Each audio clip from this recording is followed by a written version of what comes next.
Eyal, I want to commend you for starting this important initiative, Israel Is, which I think can have a big impact on Israel and the image of Israel around the world. Taking our finest sons and daughters, people who have served the country, who have defended the country as soldiers, and to turn them into ambassadors is, I think, a brilliant initiative that can have a big impact far and wide.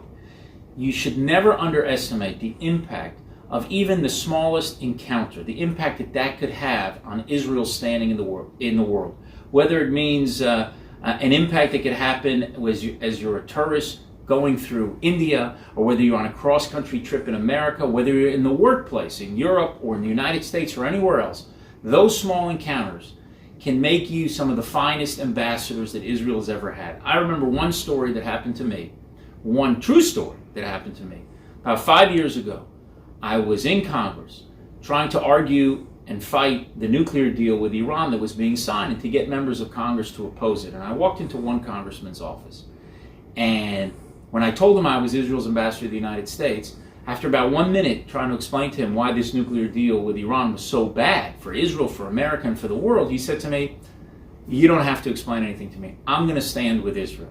I will always stand with Israel." And so I had about 29 minutes left in my meeting, and I said, "Why are you standing with Israel?" And he said to me, "I'm standing with Israel because when I was a 15-year-old, a young man, 15-year-old teenager, no one would allow my friends and I to play basketball. We were immigrants to the United States.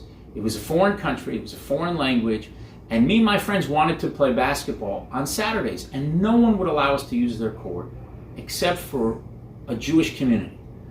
Next to a synagogue or next to a Jewish community center, they allowed us on Saturday to play on that court.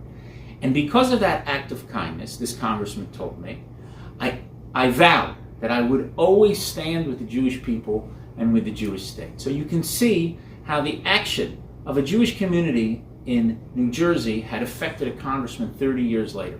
Imagine what the actions and what all these encounters of the finest young men and women that Israel has, imagine the impact that they can have on Israel down the road as they become some of our finest ambassadors. And I think to take these terrific soldiers and to turn them into terrific ambassadors is going to pay big dividends for the Jewish people and the Jewish state for many years to come. So Eyal, I applaud you on this important initiative, and I look forward to hearing about its great results in the years and decades ahead.